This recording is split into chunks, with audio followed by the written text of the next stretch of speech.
사랑하는 성도 여러분, 특별 새벽 기도회 시간입니다. 오늘 10월 28일 수요일 성경 통독 52일째, 오늘 읽을 분량 가운데 예레미야 애가서의 말씀을 가지고 함께 나누려고 합니다. 우리가 보통 사랑의 노래를 연가라고 하죠. 그리고 애도하는 슬픔의 노래를 애가라고 합니다. 이 예레미야 애가는 예레미야가 부른 슬픔의 애도의 노래죠. 예루살렘의 멸망을 직접 바라보는 그 고통과 슬픔으로 지은 눈물의 시입니다. 예루살렘의 파괴와 함께 더 기가 막힌 슬픔은 성전의 파괴였습니다. 유대인들에게 있어서 성전의 파괴는 말로 다 할 수 없는 엄청난 충격을 주는 사건이었고 슬픔이었습니다. 하나님이 임재하시는 성전이 파괴되는 것 상상도 하지 못할 일이었죠. 그런데 이미 하나님은 에스겔을 통해서 성전을 떠나시는 것을 환상으로 보여주신 거 여러분 기억나시나요? 우리는 예레미야 애가를 읽으면서 과연 하나님의 공의는 무엇인지 보다 우리 자신이 죄를 대하는 우리의 마음과 태도에 대해서 한번 생각을 해야 합니다. 사랑의 하나님께서 자기 백성의 성이 파괴되는 것을 보고 계시고 성전이 파괴되도록 그냥 내버려 둘 수 있는가라는 생각보다 우리는 그렇게 된 원인을 먼저 찾아야 합니다. 그것은 바로 죄의 문제였습니다. 그래서 예레미야가 1장 18절 말씀 보니까 이렇게 예레미야가 노래를 해요. 여호와는 의로우시도다. 그러나 내가 그의 명령을 거역하였도다. 하나님의 공의로움은 변하지 않습니다. 그런데 문제는 우리에게 있다는 것이죠. 우리의 죄. 이 죄는 우리의 삶을 파괴하는 역할을 하죠. 죄는 아담과 하와의 삶을 파괴했고 에덴은 죄와 공존할 수 없는 하나님의 공의의 장소였기 때문에 죄를 짓고 하나님과 분리된 아담과 하와는 에덴에서 추방될 수밖에 없었죠. 순종으로 지켜가고 의로움으로 살아가는 곳에서 죄를 지었으니까 결국 에덴 동산에서 그들은 쫓겨날 수밖에 없었다 하는 것입니다. 여러분, 죄는 우리의 삶을 파괴하는 역할을 합니다. 죄가 우리의 삶을 조각내는 역할을 하는 거 여러분 아시죠? 그런데 문제는 뭔가 하면 우리는 거기에 둔감한 것입니다. 죄에 둔감해져요. 아니, 죄가 주는 쾌락에 민감해지고 죄의 결과에 둔감해지는 것입니다. 자, 그리스도인들에게 있어서 이 죄가 어떤 역할을 하는가 하면요, 우리 시야에서 하나님을 가려버립니다. 우리의 눈에서 하나님을 볼 수 없도록 만드는 것이죠. 하나님에 대해서 또 잊어버리도록 만드는 것이 죄의 역할입니다. 하나님을 보는 우리의 시선에 쾌락의 그 도구들, 그 즐거움들을 이렇게 늘어놓고 그거를 보게 만들죠. 하나님을 기억하는 우리의 기억에 죄의 기억들을 집어넣어 버립니다. 그래서 오늘 우리가 이 예레미야 애가를 읽으면서 죄에 대해서 한번 좀 심각하게 생각해 보는 하루가 되었으면 좋겠습니다. 하나님께서 왜 예루살렘의 파괴를 그냥 보고만 계셨을까가 아니라 왜 예루살렘이 파괴되었고 성전이 왜 무너졌으며 이스라엘 백성들이 바벨론에 왜 포로로 끌려갔느냐 하는 것에 대해서 우리가 집중해야 한다는 것입니다. 예레미야의 한탄처럼 그의 대적들이 머리가 되고 그의 원수들이 형통하고 예루살렘이 조석거리가 된 이유, 이것은 무엇일까? 예레미야가 1장부터 그 이유에 대해서 언급을 해요. 1장 5절 말씀 보니까 그의 죄가 많음으로 그랬고요. 1장 8절 말씀 보니까 예루살렘이 크게 범죄함으로 그랬습니다. 이스라엘이 범죄했고 회개하지 않은 것이죠. 하나님께서 그들에게 경고하셨음에도 하나님께로 돌아가지 않았어요. 오히려 성전을 온갖 더러운 우상들로 가득 채웠죠. 이것이 바로 하나님을 모욕하고 경멸하는 것이었습니다. 그래서 예루살렘은 파괴되었고 황폐하게 되었고 성전도 역시 파괴되었죠. 유대인들이 절기에 읽는 구약 성경이 있습니다. 유월절에는 아가서를 읽고요. 오순절에는 룻기를 읽습니다. 그리고 예루살렘이 멸망한 날에는 예레미야 애가를 읽고요. 초막절에는 전도서, 부림절에는 에스더서를 읽습니다. 유대인들은 특별한 안식일이 있다고 제가 지난번에 말씀드렸죠.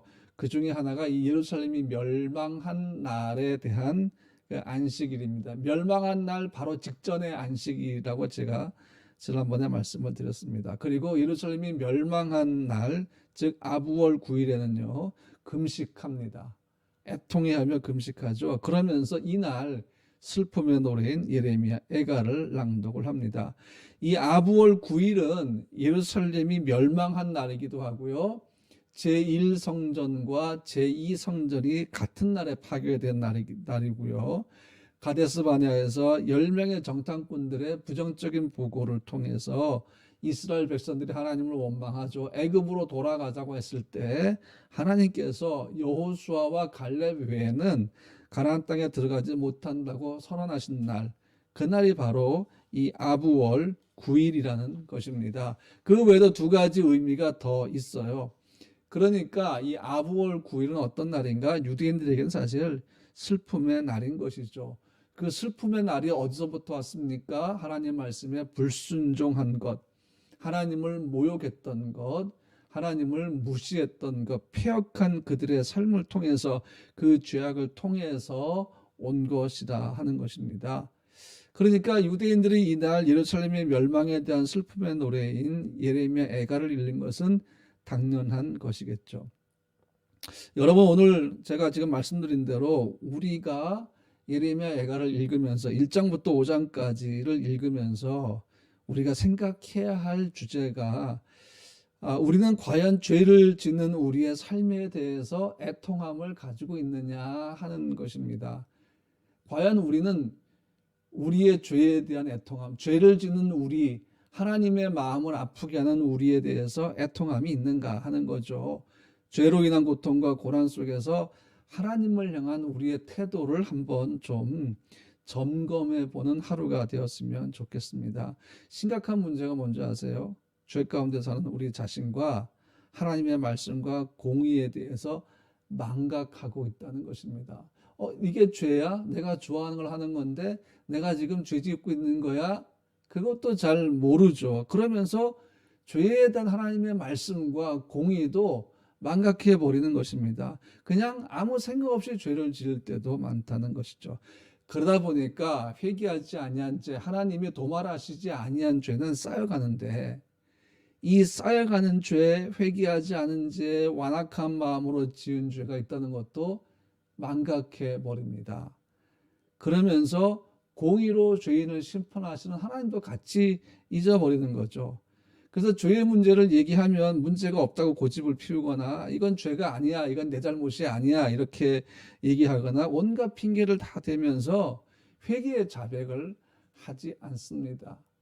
우리가 만약 우리의 죄를 자백하면 저는 미쁘시고 의로우사 우리를 모든 불의에서 깨끗게 하신다고 성경은 말씀하고 있는데 회개조차 하지 않는 거죠. 그래서 로마서 2장 5절 말씀에 이렇게 말씀하고 있어요. 다만 내 고집과 회개하지 아니한 마음을 따라 진노의 날 곧 하나님의 의로우신 심판이 나타나는 그날에 임할 진노를 내게 쌓는도다 이렇게 말씀하죠. 회개하지 아니한 마음이 하나님의 심판 날에 임할 진노를 쌓는다는 것입니다. 우리는 우리의 죄를 해결하지 못합니다. 우리는 우리의 죄를 도말하지 못합니다. 그래서 우리는 죄를 지을 때 어떻게 해야 됩니까? 하나님께 회개해야 합니다. 그리고 그 죄를 떠나려고 몸부림쳐야 한다는 것입니다. 여러분, 하나님께서 선지자들을 통해서 계속해서 경고하셨죠. 하나님께로 돌아오라고, 우상을 떠나라고 계속해서 말씀하셨지만 이스라엘 백성들은 회개하지 않았습니다. 그리고 결국 하나님 말씀하신 대로 예루살렘 멸망의 날을 맞았죠. 그러니까 눈물의 선지자로 알려져 있는 예레미야의 마음이 어떻겠습니까? 얼마나 많이 힘들었겠습니까? 그 예레미야의 마음이 예레미야 애가 그 5장 안에 그대로 들어가 있다는 것입니다. 그런데 우리가 오늘 여러분들이 이제 읽어보시면 알겠지만 예레미야가 슬픔 가운데 이렇게 애가를 부르다가 3장 20절부터 조금 달라지기 시작하는 걸 알 수 있어요. 슬픔의 노래죠. 그렇죠? 예레미야 멸망을 현장에서 바라보고 지금 예레미야가 근심하며 낭망한 가운데 슬픔의 노래를 지금 시를 지으면서 부르고 있다가 3장 20절쯤 되면 전혀 색다른 예레미야의 시가 나옵니다. 그것이 뭔가 하면 감사의 고백이 갑자기 나오는 거죠. 감사의 고백. 물론 이 3장 20절 이후로 몇 절 좀 지나고 나면 다시 또 힘들고 어려운 상황에 대해서 예레미야가 노래를 하는 걸 볼 수 있거든요. 그런데 여전히 상황도 나아지지 않고 황폐화된 성, 굶어 죽어가는 사람들, 모욕을 당하고 수치를 당하는 그 사람들이 있는 그 도시, 그 도시에서 예레미야가 갑자기 감사하고 갑자기 소망을 갖는 노래를 부릅니다. 그것이 무엇일까요? 왜 그랬을까요? 문득 예레미야가 깨달은 하나님에 대한 진실이 있다는 것이죠. 그게 뭐예요? 하나님은 징계 채찍을 들으시면서도 여전히 그의 백성들을 향한 사랑을 나타내셨어요. 예루살렘이 황폐화되고 성전이 무너지고 사람들이 포로로 끌려가는 이 아비규환과 같은 심판의 시대인데도 예레미야가 여기서 하나님의 사랑, 인자하심과 그의 성실하심을 발견한 게 뭔가 하면 오늘 3장 21절부터 25절 말씀에 이렇게 나와요. 이것을 내가 내 마음에 담아두었더니 그것이 오히려 나의 소망이 되었사옴은 여호와의 인자와 긍휼이 무궁하심으로 우리가 진멸되지 아니함이니이다. 그랬습니다. 문득 예레미야가 깨달은 거죠. 진멸되지 않았구나. 완전히 하나님이 진멸시키지 않았구나. 그걸 깨달은 거죠. 그러면서 예레미야가 지금 무슨 생각이 또 났을까요? 하나님이 예레미야 통해서 예언케 하신 게 뭐예요? 70년이 지나면 돌아오리라 이렇게 말씀하셨잖아요. 그러니까 유다 백성은 진멸된 것이 아닙니다. 징계를 받고 채찍을 맞은 것이죠. 그리고 이스라엘 백성들이 하나님께로 돌아오게 되면 하나님은 그들을 다시 회복시킬 것이다. 그래서 예레미야가 그 다음에 뭐라고 고백합니까? 이것들이 아침마다 새로우니 주의 성실하심이 크시도소이다. 내 심령에 이르기를 여호와 나의 기업이시니 그러므로 내가 그를 바라리라 하도다. 기다리는 자들에게나 구하는 영혼들에게 여호와는 선하시도다. 그랬습니다. 아멘. 절망 속에서도 힘든 상황 속에서도 하나님을 바라보는 사람들은 그 속에서 소망을 찾습니다. 그 속에서 하나님이 준비하고 계시는 감사의 조건들을 찾는다는 것입니다. 여러분, 소망은 예수 그리스도밖에 없어요. 세상에 어디에도 진정한 소망은 존재하지 않습니다. 예수님만이 우리의 생명이 되시고 우리의 보호자가 됩니다. 사랑하는 성도 여러분, 코비드19를 지나면서 우리가 기억해야 할 것은 오늘 예레미야가 고통 속에 슬픔 속에서 고백하는 내용을 기억해야 됩니다. 그것이 뭡니까? 여호와의 인자와 긍휼이 무궁하시고 이 인자하심과 긍휼하심이 우리에게 아침마다 새로우니 주의 성실함이 얼마나 크신지 모릅니다. 내 심령에 이르기를 여호와는 나의 기업이시니 그러므로 내가 여호와를 바라나이다. 이것이죠. 여러분, 주님은 선하시고 성실하십니다. 그래서 우리는 예레미야처럼 지금 우리가 예레미야 때 같이 절망의 때는 아니잖아요. 물론 힘들고 어려운 시기를 지나고 있지만 그래도 우리가 기억해야 할 것은 무엇입니까? 암흑 속에서 여전히 빛으로 존재하시는 주님, 우리의 암흑을 걷어가시는 주님, 여전히 우리에게 빛으로 역사하시는 주님, 그 암흑이 우리를 덮지 못하도록 주의 날개로 덮으시고 주의 보혈의 권세로 덮으셔서 우리가 계속해서 하나님의 자녀로서 걸어가게 하시는 주님. 코비드19가 자꾸 우리에게 절망을 주죠. 낭망함을 주지 않습니까? 다시 한번 말씀드립니다. 거기에 속지 마십시오. 그것은 거짓말입니다. 누구에게 거짓말입니까? 하나님을 예비하는 우리들에게는 그것이 거짓말입니다. 왜? 하나님이 우리와 함께 하시니까. 하나님이 우리의 힘이 되시고 능력이 되시고 피할 바위가 되시고 돕는 손길이 되시니까. 하나님이 우리의 산성이 되시기 때문이죠.